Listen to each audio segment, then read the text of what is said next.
It was the best of times. It was the worst of times. The Cleveland Browns 2023 regular season was an incredible story.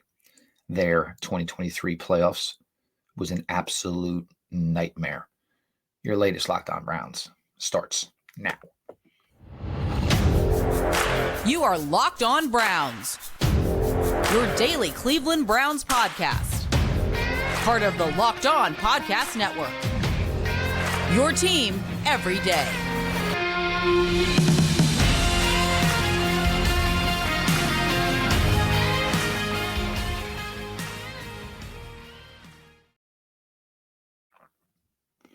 Welcome back, my friends, to the show that never ends, your daily delivery of all things Dog Pound LGB on the LOB, the Locked On Browns podcast, brought to the Locked On Podcast Network, your team every day. Your host, Jeff Lloyd. I appreciate each and every one of you that make Locked On Browns your first listen every single day. The everyday crowd keeps growing, and you need to follow the movement. Subscribe to Locked On Browns YouTube channel. Show is always available, always free, wherever you get your podcasts. This episode is brought to you by GameTime. Download the GameTime app, create an account, and use code LOCKEDON for $20 off your first purchase. Well, that stunk. With all the hype, the anticipation, excitement all of us had for a Cleveland Browns 2023 playoff run, I'd say we got it for about 2 hours before I think we all realized this game was going to become a loss and the end of the Cleveland Browns season. The defense, and we're going to get to the defense. The defense, it just was an overconfident group. They didn't do enough to adjust. You heard players saying that they had, maybe some lapses in communication. The Houston Texans tried to blueprint what every offense did that was successful against the Cleveland Browns and get the ball out of the quarterback's hand as quickly as possible. I spoke, and the everydayers know, and anybody heard the pregame shows, I spoke highly of CJ Stroud. I really thought the Browns were going to come harder against CJ Stroud. He's going to be a force in this league. There's no question about it. Certainly ahead of schedule, the Houston Texans, certainly ahead of schedule, CJ Stroud. He was one step, if not two steps ahead against the Cleveland Browns defense all day long. There were some efforts from some guys who had been really, really dependable players this year for the Cleveland Browns. They just picked a wrong day to have the worst day yesterday. Offensively, the first drive, he flipped the field. Then you kind of get it going a little bit. And I know I've talked about it on here, and, I know I've talked about it with, several colleagues. There was nothing to be ignored. They were playing in spite of it. Joe Flacco was turning the ball over at a pretty alarming rate if you, accelerated those numbers over a 17-game schedule. I certainly spoke about it on the pregame show. There were balls that, he couldn't take the gamble on throwing in this game. He obviously did on a major one. 24-14. You hold the Texans. You get the ball back. I think I'm pretty sure it was 8 plays. You already gone 50-something yards. 1st and 10. You're already in field goal position. The Houston 34. And the second it came out of Joe's hand, you knew it was just an absolute lollipop to nowhere. And, as I had mentioned, instead of throwing the ball in the dirt, throwing the ball to people in the crowd, throwing it to a ball boy on the sidelines. That ball gets caught, intercepted by Steven Nelson. Zigzags his way down the field. Touchdown Texans. At that point, it's 31-14. How do you respond? Second straight interception. Second straight pick six. Christian Harris takes it to the house. And all of a sudden, Browns had a chance to get back in that game at 24-14, 1st and 10 on the Houston 34. And 2 swigs of your drink later, and the game is over, and it was 38-14. I've seen a lot of the talking already, and social media, and I can see the Fire Stefanski crowd is back out. I can be the Joe Flacco was always above. I mean, I get the raw emotion of it. I do. I get the essentially. I'm sure plenty legitimately are hungover right now, but the definitely loss hangover that everybody's going through. This team would have never even sniffed the playoffs if it wasn't for Joe Flacco. 300 yards, and Joe put up 3 bills again yesterday. But for Joe, it was, it was a story, man. It was a really, really cool story to this 2023 season. Of course, we all hoped it could go on a little longer. It could all have a better, perhaps, ending to this story. It was a good story nonetheless. And Browns obviously finding out, I guess it was November 12th, somewhere right around there. I know it was obviously right after the Week 10 victory in Baltimore that Deshaun Watson's season was going to be over. It wasn't really fair to put the season on the shoulders of Dorian Thompson-Robinson. Browns at that point really felt that, P.J. Walker, knew P.J. Walker wasn't the answer for this team. And you make that phone call, you meet with them, you go play one last game in Seattle. And then, kind of bring the guy in. And, I'm sorry, Denver. Okay. Obviously signed him before the Denver game. And then, you set up shop in LA and Joe becomes your quarterback. You lose a tough one to the Rams. You reel off 4 straight. You punt on week 18. And you think everybody fresh and rested is going to be a better showing. It's not. In Houston in Super Wild Card weekend. And the Cleveland Browns fall big time to the Houston Texans. Houston Texans are going to be a force in the AFC South for a long, long time to come. They're going to be a force in the AFC for a while to come here. Now they got a chance to build around CJ Stroud. Cleveland Browns, there's a lot of questions, as we start to go into this end of season, transitioning into the next season. I don't think they're going away. I still think this team is going to be really, really good in 2024. I just think for all of us, we certainly could have wished for a happier year ending to 2023.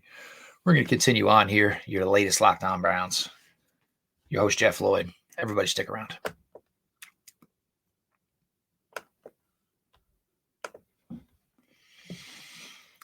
I've talked about it before, and I always mention it. Obviously, myself, my wife, my kids, we're big concert goers. A lot of great venues, outside venues here that we can go to in the spring and summertime.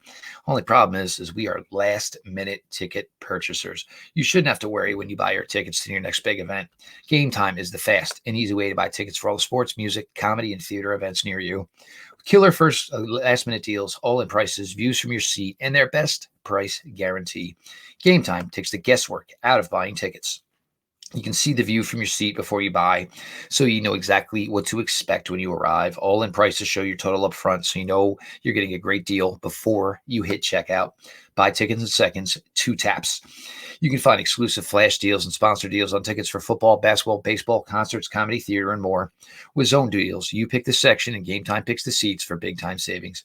And the GameTime guarantee means you always get the best price. If you find tickets in the same section and row for less, GameTime will credit you 110% of the difference. Download the GameTime app, create an account, and use code LOCKEDON for $20 off your first purchase. Terms apply. Again, create an account and redeem code LOCKEDON for $20 off. Download GameTime today. Last minute tickets, lowest price, guaranteed.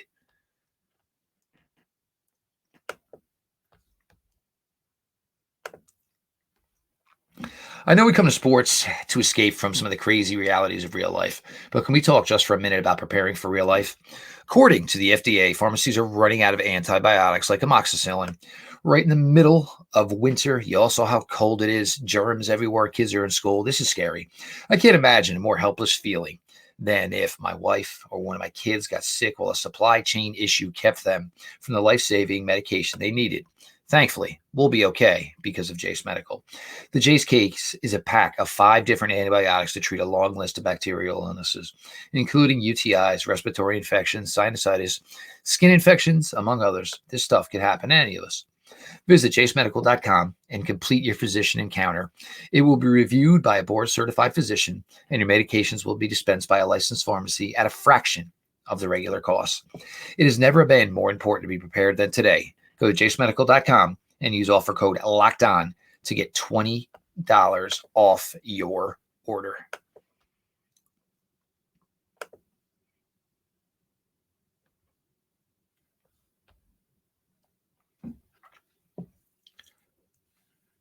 Your latest Locked On Browns continues. Your host, Jeff Lloyd. Of course, I appreciate you all for making Locked On Browns your first listen. The everyday crowd. I see some of you probably are leaving. I get it. We're all a little upset. We're all a little scorned right now. But join the everyday crowd by subscribing to Locked On Browns YouTube channel. Podcast is always available, always free, wherever you get your podcasts. Now, defensively, and for Jim Schwartz, and hearing the players talk after the game, I think it's fair to say they came in overconfident. Didn't really adjust. Didn't get much pass rush. But again, to those trying to blame pass rush, Houston made it their sole intentions. They ran over 40 plays. The ball was out of CJ Stroud's hands in less than 2.4 seconds. You really can't win in rushing the passer in time like that. But numbers are numbers. And the Browns had 1 quarterback hit. 1. Browns did not get any turnovers. Nobody on the defensive line adjusted their play, realizing the speed and alacrity that CJ Stroud was trying to get the ball away with, out of his hand with. And instead of, committing to pass rush, maybe start dropping yourself back a little bit, start getting your arms in the air, start clogging passing lanes, make the throws more difficult. All things the Browns could have tried to do to adjust. You certainly saw that there were coverage issues at time. The safety takes, Dalton Schultz on a big one in Nico Collins, where Greg Newsome is trailing in coverage. To me, it thought like Greg Newsome thought maybe he was getting some over-the-top help. Not sure if he was right or wrong. But, Greg Newsome, Martin Emerson, 2 guys that have been really, really good for this defense this season. And there's no question about it. I don't want to take anything away from the guys' accomplishments overall this season. Rough days yesterday. Greg, obviously, some, rough reps in coverage. It happens. Playing cornerback, it's, it's not given the attention it deserves, but, it is, by far one of the most difficult positions on the football field. You have no idea what the receiver is doing. It's all reactionary. And, some days you're just not in tune. And sadly for Greg, those was one of those days. Martin Emerson, I think one of the reasons he's been ingratiated so well with this Browns team, is a pretty physical player. Had a couple of missed tackles yesterday that were absolutely brutal. The Brevin Jordan one, if he could have found a way to do something, either slow him down, whether getting away. But hey, man, it's, nobody's perfect. Guys are not going to put up PFF scores of, 100 each and every week. Sometimes guys just have a bad day. Problem is the Browns had a lot of guys who had a bad day yesterday down in Houston. And that's tough. Would a guy like Grant Albert made a difference yesterday? Definitely. But, tried. Body just wasn't ready yet. And to be fair, the Browns safeties have been holding their own for pretty well. Without Juan Thornhill, without Rodney McLeod, without Grant Albert. And yesterday just didn't happen for them as far as that. Certainly want to shout out Jeremiah Owusu-Koramoah. I mean, my man was amazing yesterday. He was incredible. The anticipation that JOK had yesterday. Well, I think it was 9 tackles, 8 solo, 4 for loss. He truly was a one-man show yesterday for that Cleveland Browns defense. Crazy good, crazy impressive. Hell of a day for number 6, who capped off a hell of a season for himself. And probably a good time for JOK in his camp to start pushing for that contract extension, as JOK will go into year 4 of his rookie deal. But a hell of a day yesterday, obviously, for Jeremiah Owusu-Koramoah. The defensive line, collectively, look, Miles didn't do much. None of them did much. Again, but this is a lot of what the Houston Texans practiced and obviously put into their game plan for the week. The Browns, all they had on CJ Stroud was film. Yes, this game was a rematch. Browns didn't face CJ Stroud in that game. Laramie Tunsil's a good player against Myles Garrett. He really is. So credit to Laramie Tunsil. He's one of the few offensive tackles in the NFL that I've seen, in his matchups with Myles Garrett that's played well against him. It's not a lot. There certainly isn't. There's certainly been a good rep or two from an offensive tackle against Myles Garrett, but I wouldn't say there's been a good game or stretch of games against Myles Garrett. Laramie Tunsil certainly did a decent job yesterday. Certainly did a really good job yesterday. There's going to be questions here. What you need to do to the defense. Certainly they dealt with injuries. For the first time in my 7 years of covering this team, I've never seen, the depth that this defensive line had at times this year. And granted, didn't show up yesterday. Fair enough after 18 games, but they certainly showed up more often than they did not. And, you saw the importance of a deep defensive line. As great as Myles Garrett is, he cannot do it at all. And, you needed some other guys to maybe step up yesterday. That didn't happen. Again, it's, it was a really bad day for the entire defense to have a bad day. It's a simple line from coach, and certainly applies to what happened yesterday down in Houston, Texas. The linebacker room, probably going to be a room with a lot of new faces in it next year. Sione will be a free agent. Anthony Walker will be a free agent. It is Jeremiah Owusu-Koramoah's room now, is my guess. Cornerbacks, I'll run it back with those 3 any day and every day. I'm not going to be the guy who looks at the fractional amount of one game, as in yesterday, and saying that group doesn't work. Denzel Ward, Greg Newsome, and certainly a Martin Emerson Jr. That is a fantastic quarterback trio. Truly is. Safety room, I'm not sure you need too much there. You're going to obviously have Juan Thornhill. You're going to have Grant Delpit. Ronnie Hickman had a penalty yesterday, but a pretty promising rookie year for Ronnie Hickman. But there's going to be a lot of conversations that are going to go on here over the next week, month, and certainly even longer than that. Your latest Locked On Browns continues. Your host, Jeff Lloyd, and I appreciate everybody for being along for the ride.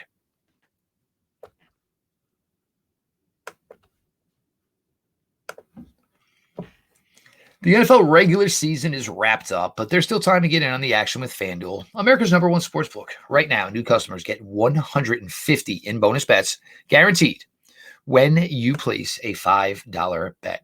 That's $150 in bonus bets, win or lose. The app is so easy to use, and there's so many different ways to bet, like live same-game parlays. You can find bets in the new Explore tab. You can make a parlay in the Parlay Hub. It's the best way to find what are the most popular parlays. So visit FanDuel.com/lockedon and make your first bet a layup. FanDuel, official partner of the NFL.